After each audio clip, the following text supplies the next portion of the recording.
स्वामी हरिदास जी महाराज बताते हैं कि जीवन में जब 5 सोपान हम पार कर लें तब छठे सोपान पर जाकर महाराज की कल्पना मन में करना चाहिए और तब जाकर 7वीं सीढ़ी पर महाराज की प्राप्ति संभव है। कौन कौन से सोपान 5 सुनिए स्वामी हरिदास जी के शब्दों में। प्रथम सुने भागवत भक्त मुख भगवत वाणी, द्वितीय आराधे भक्ति व्यास नव भांति बखानी, तृतीय करे गुरु समुझ दक्ष सर्वज्ञ रसीलो, चौथे होय विरक्त बसे बनराज जसीलो।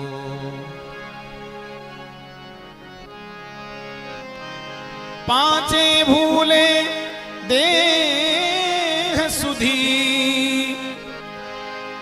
तब छठे भावना रास की, साते पावे रीति रस श्री स्वामी हरिदास की। स्वामी हरिदास जी महाराज कहते हैं कि प्रथम सुने भागवत भक्त मुख भगवत वाणी, पहले भक्तों के मुंह से भागवत सुने। भागवत क्या है? भगवता प्रोक्तम भागवतम, जो भगवान की वाणी है। भगवान ने जिस मधुर गीत को अपनी वाणी से गाया वही भागवत है, तो उस भागवत को भक्तों के मुंह से पहले सुने। द्वितीय आराधे भक्ति व्यास नव भांति बखानी, उसके बाद दूसरा सोपान व्यास जी ने जो नवधा भक्ति का वर्णन किया है, श्रवणम कीर्तनम विष्णोः स्मरणम पाद सेवनम अर्चनम वंदनम दास्यम सख्यमात्म निवेदनम। ये नवधा भक्ति है, 9 प्रकार की भक्ति। इनको व्यवहार में अपनाएं, जीवन में अपनाएं। तीसरा सोपान तृतीय करे गुरु समुझ दक्ष सर्वज्ञ रसीलो, जीवन में गुरु जरूर बनाना चाहिए, क्योंकि गुरुदेव के बिना न ज्ञान मिलता है न संसार में मान मिलता है। घट का पट खुलता नहीं गुरु बिन मिले न ज्ञान, गुरु बिन मिले न मान। न मान मिलता है न ज्ञान मिलता है न कल्याण होता है। तो गुरु जरूर बनाए, गुरु के चरणाश्रित जरूर हों। भगवान रामकृष्ण भी गुरु के चरणाश्रित हुए। उन्होंने भी जगत में गुरु तत्व का बोध दिया, गुरु तत्व का महत्व बताया कि कोई कितना भी महान बन जाए, कितना भी विद्वान बन जाए, पर गुरु बिन भव निधि तरहि न कोई, जो बिरंचि शंकर सम होई। गुरुदेव भगवान के अनुग्रह के बिना, कृपा के बिना भवसागर पार नहीं पा सकते। तो गुरु कैसा बनाए? बोले दक्ष हो, सर्वज्ञ हो, सब कुछ जानने वाला हो, भगवान की भक्ति रस का रसिक हो, शास्त्रों का विद्वान हो।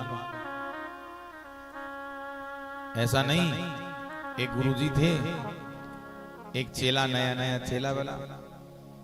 अब चेला की बड़ी श्रद्धा थी गुरुजी के चरणों में, चरण सेवा करता गुरुजी, और गुरुजी की भी बड़ा आनंद आता था चरण सेवा करवाने में। रात्रि के पहले पहर, दूसरे प्रहर में गुरुदेव विश्राम करने लगे। 9 बजे चेला चरण दबाने लगा। 9 बजे गुरुजी ने पूछा, बेटा तुम कितने भाई हो? कहा, गुरुदेव हम 4 भाई हैं। अच्छा, बहुत अच्छा, सेवा करो सेवा करो। चरण दबाने लगा। 11 बज गए। चेला ने सोचा लगता है गुरुदेव सो गए हैं, अब हम भी थोड़ा विश्राम कर लें। 11 बजे जैसे ही चरण छोड़े, गुरुदेव हड़बड़ा कर बोले, हाँ हाँ, तो तुम कितने भाई हो? कितने भाई हो? लगता है गुरुदेव सोए नहीं अभी। कहा, गुरुदेव हम 4 भाई हैं। अच्छा, बहुत अच्छा, सेवा करो सेवा करो। फिर चरण दबाने लगा। 1 बज गया। चेला ने सोचा लगता है गुरुदेव सो गए, हम भी थोड़ा विश्राम कर लें। जैसे उठा गुरुदेव तो फिर हड़बड़ाए और बोले, आंख खोल, हाँ हाँ, तो तुम कितने भाई हो? कहा, गुरुदेव हम 4 भाई हैं। अच्छा, बहुत अच्छा, बहुत सेवा करो सेवा करो। फिर चरण दबाने लगा। 3 बज गए। चेला ने सोचा अब चौथा प्रहर लगने ही वाला है, थोड़ा हम भी 1 आध घंटा सो लें, विश्राम कर लें। जैसे ही चेला 3 बजे चरण छोड़ने लगा, गुरुदेव फिर हड़बड़ा कर बोले, हाँ हाँ, तो बेटा तुम कितने भाई हो? जो प्रश्न रात को 9 बजे कर रहे थे वही प्रश्न सुबह 3 बजे कर रहे हैं। तुम कितने भाई हो? चेला ने कहा गुरुदेव हम 3 भाई हैं। अरे रात को तो तुम 4 बता रहे थे, अब 3 कैसे हो गए? कहा गुरुदेव आप तो चरण दबाने से मना करने वाले हैं नहीं, और पूरी रात भर हम बैठे बैठे चरण दबाते रहे तो हम 4 की 3 ही तो रह जाएंगे। हम पहले ही कह देते 3 भाई। ऐसे गुरु नहीं, गुरु समर्थ हो। हमारे गुरु पूर्ण दातार, ऐसे समर्थ संत जो भक्त की आर्त को बैठे बैठे हरण कर ले। कई दृष्टांत हैं ऐसे गुरुदेव के हमारे पास, क्या बात है। हाँ? महाराष्ट्र में स्वामी समर्थ रामदास जी हुए, उनके पास एक चेला आया, महान संत, हमारी लश्करी परंपरा के थे स्वामी रामदास जी महाराज, समर्थ रामदास जी। आइए छोटी जी आइए। भक्त वत्सल भगवान की। एक चेला आया और ब्रह्मचारी का नियम है दोनों समय भिक्षा मांगना, गुरु को प्रदान करना। सायंकाल का समय भिक्षा मांगने के लिए गांव में गया। अच्छा, चेला का बड़ा नियम था, वो किसी के भी घर जाता भिक्षा मांगने तो समर्थ गुरुदेव स्वामी रामदास जी की जय, अपने गुरु की जय जयकार करता। उस नगर में एक बड़ा भयानक तांत्रिक रहता था, तंत्र विद्या को जानने वाला, आगम का विद्वान था। और संयोग से चेला उस दिन उसी के आंगन में पहुंच गया दरवाजे पर, और दरवाजे पर जाकर समर्थ गुरुदेव स्वामी रामदास जी की जय। तांत्रिक का माथा खराब हो गया, मेरे दरवाजे पर आकर किसी दूसरे की जय जयकार कर। अभी बताता, श्राप दे दिया, बोले 4था प्रहर लगने से पहले तू मर जाएगा, तेरी मृत्यु हो जाएगी, जा। और तांत्रिक बड़ा सिद्ध था। चेला को सब लोगों ने कहा भाई अब तो तू गया काम से। चेला घबराया, आंखों में आंसू आ गए, थर थर कांपने लगा। काय की भिक्षा कुएं में पड़ गई, कौन भिक्षा लाएगा, मौत की बता दिया। आया, आंखों में आंसू लेकर आया गुरुदेव के पास। गुरुदेव ने कहा बेटा आ गए? बोले गुरुजी आ गया। ले आए भिक्षा? बोले ले आए। क्या लाए भिक्षा में आज? बोले भिक्षा में आज अपनी मौत लाया हूं गुरुदेव। अच्छा, बहुत अच्छा, बहुत अच्छा, बहुत अच्छा। आओ जाओ, संध्या वंदन करो, स्नान करो। स्नान किया, संध्या वंदन नियम किया। अच्छा कहो चलो आओ प्रसाद पाते हैं। चेला को साथ में बैठा लिया। अब चेला के गले नहीं उतर रहा है निवाला, मौत का टाइम बता दिया। तुम अब बताओ किसके ग्रास उतरे गले से, भोजन किसके उतरे? चेला ने कहा गुरुदेव हमारे वश की बात नहीं, हम भोजन नहीं कर पाएंगे।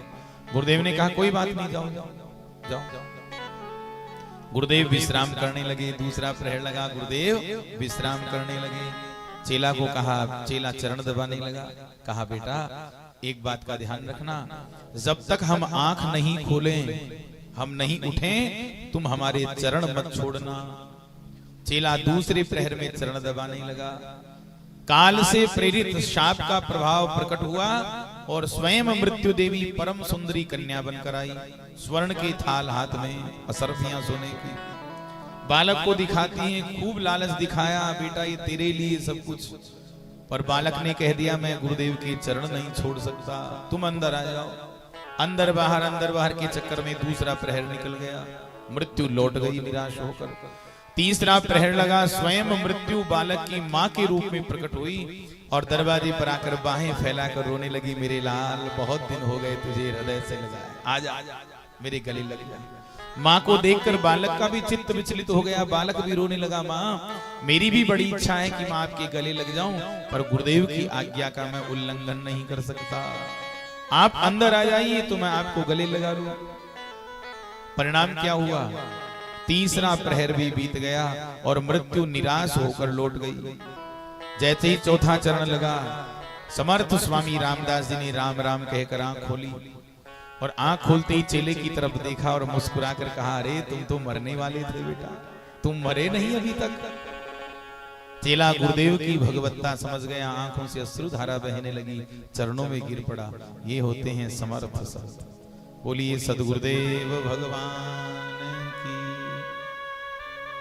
हमारे गुरु भाई हैं ओम जी, हमारी जन्मभूमि के जयपुर रहते हैं।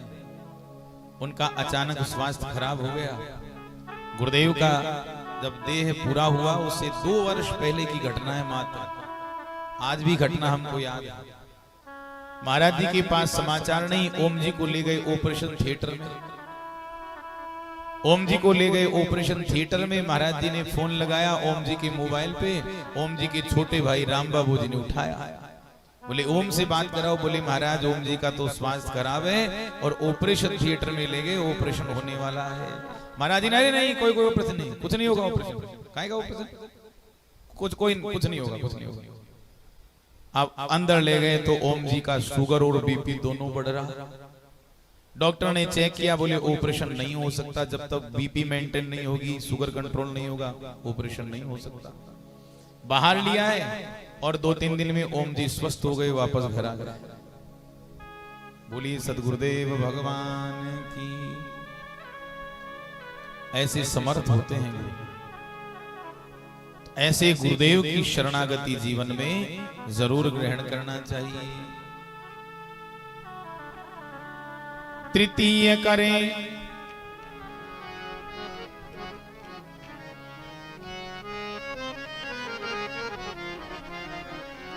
तृतीय करें गुरु समुझ दक्ष सर्वज्ञ रसीलो। ऐसी समर्थ संत की शरणागति जीवन में जरूर ग्रहण करनी चाहिए। और चौथे हो ये विरक्त बसे वनराज जसीलो। विरक्त हो जाए। विरक्त होकर क्या करें?